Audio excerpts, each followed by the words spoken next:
Welcome to the Explosive Truth Podcast with Jared Bidney. Today's episode, I'm going to go over numbers and how I just don't make stuff up and strength over sport. So let's get into this. The other day I was at the gym and in this kid his folder, and he hands his folder back to me and he says, Jared, I can't do this. I said, do what? He said, I can do this. And so a lot of times I think the kids that come to the gym, the hardest thing for me to do is really get out there to the kids. Like when I'm writing your numbers, it's to make your bench press on average go up about 10 pounds per month. If I get you 5, 10%, if I get you 5, maybe 7.5% better per month, I think we're doing pretty good. And so for a long time, if I got a kid, I can usually average 120 pounds a year on their bench. And so the kid hands me back to the folder and says, Jared, I can't do this. And the numbers I wrote, because what happens is, if you're watching me on YouTube, and I've got a sheet of paper in front of me, I have these kids' folders, and in their folders I have their last 12 or so whatever workouts. And so I'm looking at their pattern of how they're getting these numbers. All right, so this kid did this kid did this. Okay, so I'll sit there and I'll write in the folders, and I'll make sure that when the kids come in, that I've written the numbers for that kid.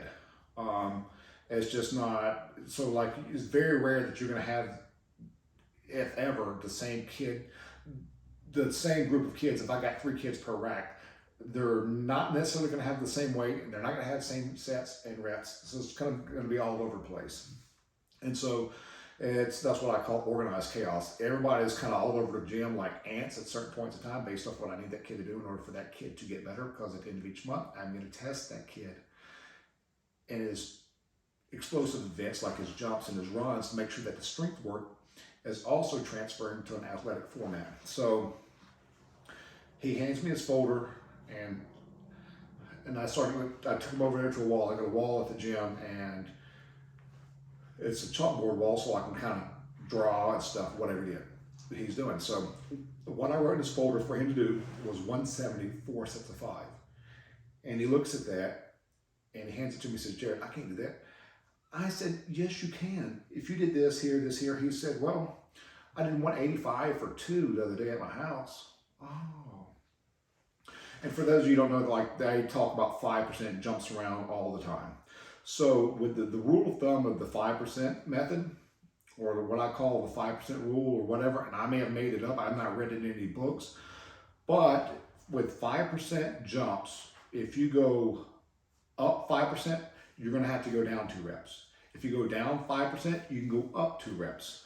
For instance, if you were doing 165 on bench for 5, if you go up 5%, then you can do 175 for 3.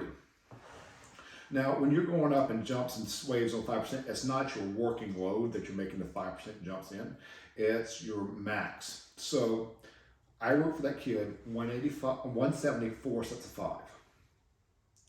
And he said, Jared, I can't do that. But he did let me know that he did 185 for 2 the other day at his house.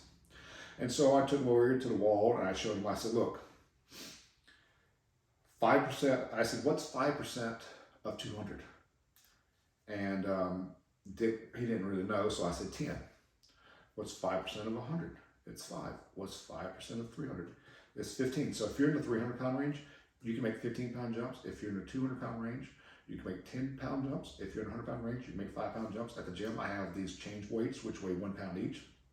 So the kid's not quite at 100 pounds yet on their bench, I could go 47, 52, 57, 62, and so forth and so on, in order to weigh them into a pattern where I need them to get. Like I had a little girl, 9 years old, maxed at 67 pounds the other day at the gym. She did 65, 72, so at least we got 67. Now we have, if she does 70 next time, at least we have a goal and we broke it. So anyway, let's get into the 5%. So he told me he did 185 for 2. Well, if I go down 5% from 185 for 2, that leaves me, he'd get 175 for 4, right? So then we take off another 2.5%. That leaves me 170 for 5 reps. And I wanted him to do 4 sets of 5 with it. And I didn't see 185 for 2 in his folder.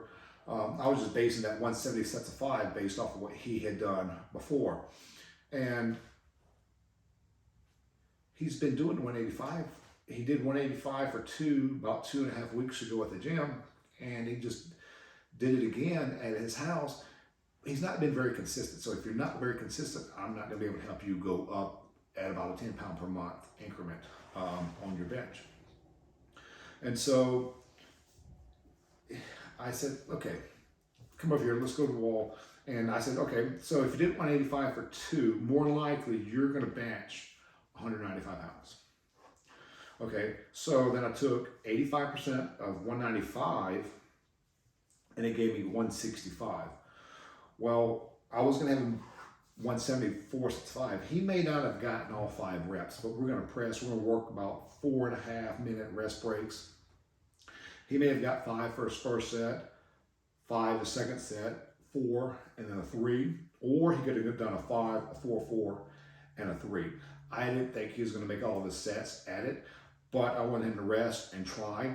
That way, at least if we had a 5, 4, 4, 3, the next workout, we would repeat that, as stressful as it is, and he would probably go 5, 5, 5, and maybe a 4. So, or he may get all sets of 5. So he would get 19 to 20 reps there versus the 5, 4, 4, 3, which you got 9, 13, 16. So instead of a total of 16 reps, we can get 19 to 20 with the same load. And I had a kid the other day, a week and a half ago, he was doing 270, 4 sets of 5. He did a 5, a 5, a 5, and a 4 for his last one. Kind of almost like that kid would have done after I would have pressed him with the same thing twice. And so Wednesday this past week, which is about a week and a half or so, he did 285 for 5. So that's a 5% jump. Because remember, we're already now, so he was able to get 285 for 5, so that's 5% of 300. So we're going 5% based off their max, not off the 285, but he's going to be in the 300 pound range. So with the 300 pound range, if it's 350, I'm still counting it 5% for 15 because we're in that range. We're between 3 and 4, and some of them err on the side of 15 pound jumps. Some kids may be able to make 20 if they're closer to the 400. But again, it just depends on the kid. Like I said, I start everybody off at 85%. I usually give them the reps of 3 sets of 4 and a tester set of 5. So it's total 4 sets. And the pattern that I'll get back, I may get back 4, 4, 4, and a 5. Or the next kid may write a 4, 4, 4, and a 4. Or the next kid may write a 4, 4, 4, and a 3. So for the first kid that got the 5, he can handle that higher stress load. So I may move him a little quicker down the road. The kid that got the 4, that's going to be just about where he's going to be. So I may have to keep him at the steady pace. And then the kid that got the 3, I'm going to have to back down off a little bit for him or her in order to push them forward. So with 3 different people, I can get 3 different responses. And so that just allows me how to choose the next workout and what I'm going to do for them. And so for the kid, if the kid were to get the 5, so let's go back to the kid that thought he couldn't do the workout. So I was trying to talk to him. So if he could do 85 for 2, his max is probably going to be about 185. So I'm going to take 185, 85% of that. That's going to be my 4, 4, 4, 4, 5. And what I'll do is I'll see if they're getting that 5, if they can handle that load. Remember, I originally thought he could do 170 for 5. So that day, I didn't max him. I just assumed because he could do 185 for 2 that he could max 195. So I was going to make 10 pound jumps since he's right at 200 pounds. I said we can either go in this pattern. We can wave weights at 160, 170, 180, or we can wave weights at 165, 175, 185. The answer from the kid, he wants to get 185. Well, in 3 weeks, I can get you going from 185 for 2s to 185 for 4s. Instead of staying, so he stayed at 2.5 weeks there. So give me 3 weeks. If you stay consistent, then I'll get you to double your reps at 185. So he only did 1 set of 2, but I could probably get him to get 3 or 4 sets of 4. I can give him 12 to 16 reps at 185 in one workout. And so I backed down. So I just assumed instead of just pressing at 170 because I knew he had already been nearly defeated by the time he handed me his shoulder back. So the pressing at that 174 5 like I knew he could do. Let's assume your max is 195 because you only do 185 for 2. Back down and get a running start so we can get through that wall. So if he's at a plateau or if he's at a standstill with his weight improvement patterns, back up a little bit and let's get a running start and so we can get through the wall. So I gave him 3 sets of 4 instead of 5. Okay, well, he wrote back 4, 4, 4, and a 5. So here's one of the kids that got a 5 at the end of his routine. So the next workout he came in, I was going to increase that. I was going to increase at least for one set to a set of 3. So if I want to go up 5%, remember I have to decrease the load by 2 reps. So 5% is 2% is 2 reps up or down depending on if you're increasing or decreasing your 5%. So what I did is he did 165, 3, 4 instead of 5. So the next time he came in, I was going to test him out at 175 for 3. And remember I did 185 for 2, so at 175, still in my head, I know he can get 3. And he got 3. And so the next 2 or 3 sets, we did sets of 5 at 165 to see if he can hold steady at getting those sets of 5. And so the next workout, he comes in, I may give him 4 sets of 4 at a lighter load and may make him pause the bar on his chest, because usually the best way to improve someone's bench technique is to make them pause bench. Come down, 1, 2, press. We're always accelerating at maximum speeds. And so it's a lighter load. So then the next workout, by the time we get to the 4th workout, then I'm trying to figure out and navigate in those 3s where he did at 175. Can we get a 4 out of him? And trying to wave around like that. And that way I know I can drop down and come back up. I may have to do up a rep here or there, just depends. And depending on how they write their numbers back to me, depends on what I next to them. And you can almost envision this. I just kind of throw a line out there. Does that fish bite or is that line going to sit there for a little bit? So I'm kind of fishing for these numbers, trying to see if the kids can handle it. I know I can make these waves based off the patterns. Then over time, we'll go from point A to point B. And usually, like I said, I can average 120 pounds on a kid's bench per year. So that I was really trying to get across to them. I'm just not making these numbers up. I'm basing all this off. Like I had a kid that had not been there in a month, and so I gave him the exact same workout that day.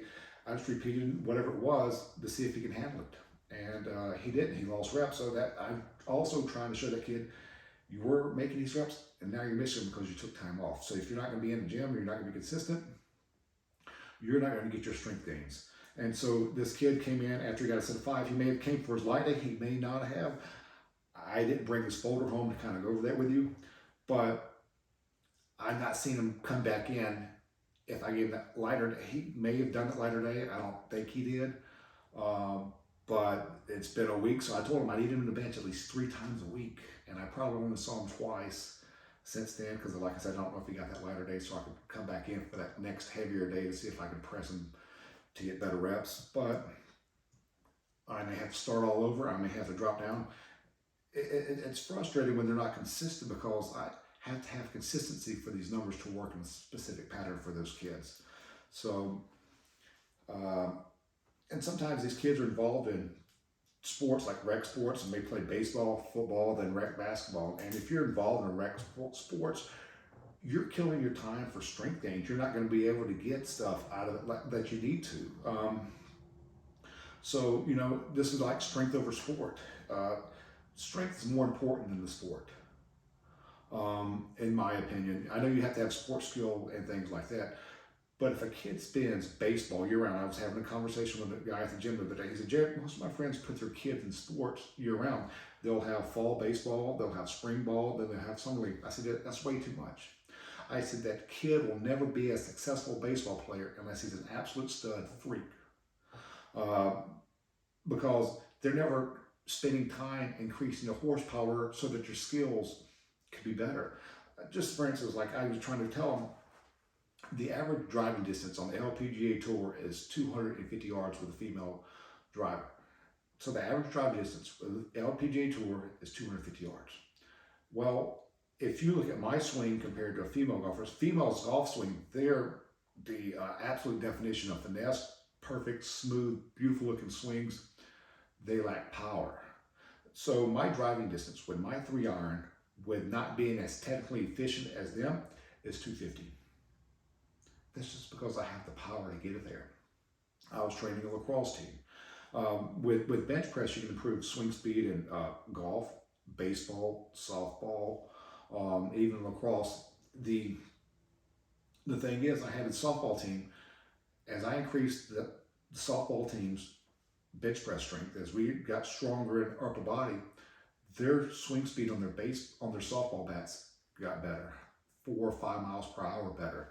The lacrosse girls, the strongest girl on the team, the girl with the highest bench, she threw it 65 miles an hour, and I think the next closest one to her was 58. So she was 7 miles an hour faster than the closest girl to her. And I think the closest girl to her was a 105-pound bench.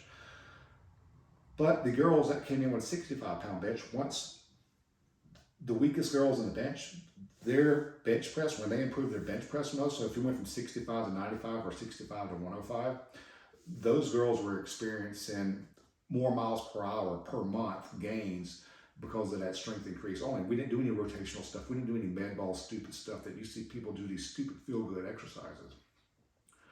We got stronger, and it correlated to this. Just like squatting does not look like running, but it's specific to running because it directly improves running performance. And so if I'm telling you that bench press will improve your swing speed, freaking get stronger to bench. And instead of doing these rotational things, like if you got the golf channel, they want to, hey, let's say this can, hey, if you do this, you'll improve your swing speed. Hey, if you buy this, if you buy this, if you buy this, improve your swing speed. Well, guess what? If you swing freaking out stronger, that will improve your swing speed much more than buying some type of gimmick. It's almost like taking your car, driving around a race car track. You can drive your car around that track over and over, and you may get efficient with it. But after you become efficient at doing that, your time's only going to get better at getting around that track as if you increase the horsepower in that engine. Same thing with the body. Why do you think steroids are banned? They directly improve your strength. They make you stronger. Look at Barry Bonds and all those guys back in the day. They were killing bombs. Now you don't even have any bombs hitting baseball. And so for these kids, if they want to run better 60s, they don't need to go run more 60s. They need to get stronger so they can go from start to finish quicker. The whole thing about short speed sprint running is overcoming your own inertia. So the stronger you are, the quicker you can overcome your inertia. The quicker you can overcome your own inertia, the faster you'll finish. So without too much of a rant and stuff with this, I've been slacking on these podcasts. I'm gonna get back on it. I need you to check out the YouTube channel. I've already done some videos, some unboxing videos. Gonna do some smelling salt videos, pretty funny stuff happening with that. Also how to get the kids to drink better protein or more protein, or hardest thing to do is get them to drink shakes.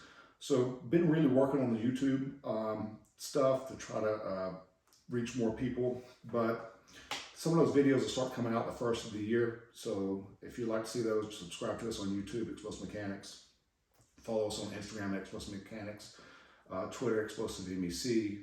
I'm gonna start trying to be more socially active. I've been slacking because it's just me at the gym, and y'all know all the excuses. So anyway, I just wanted to do a podcast, let you know kind of what goes through my brain when a kid hands me their folder or what I see. I'm looking back at what they've previously done in order to get them to progress, and not just make up crap and go with it. I don't use strength apps. I use my brain. I don't have assistants. I use myself because I'm the one that's developed the patterns and learned this stuff over the years that I've talked with a software development company. They can't do it. You got to go in and manually enter it in the software every time. That would take me much longer than it would if I was just writing my folders. So next podcast, I got some questions that I got to get to that's been emailed to me, Instagram to me, and all that stuff. So I'm going to go over some question and answers next time. But just wanted to get these numbers out of the way, get them out there to you. If you got questions, please feel free to email me. And if you email me and you don't hear back from me in an extended period of time, check your spam. I had a lady sign her kid up for the gym. I sent her an email, and later on that day, she said, "Jared, I never got your email." I said, "Check your spam." She goes, "Oop, there it is." And I've had that happen more and more lately. So I don't know what I'm going to do with my email system. I guess emails don't like explosive mechanics or explosive words anyway. So anyway, thank you all for watching. Thank you for listening. Have a great day.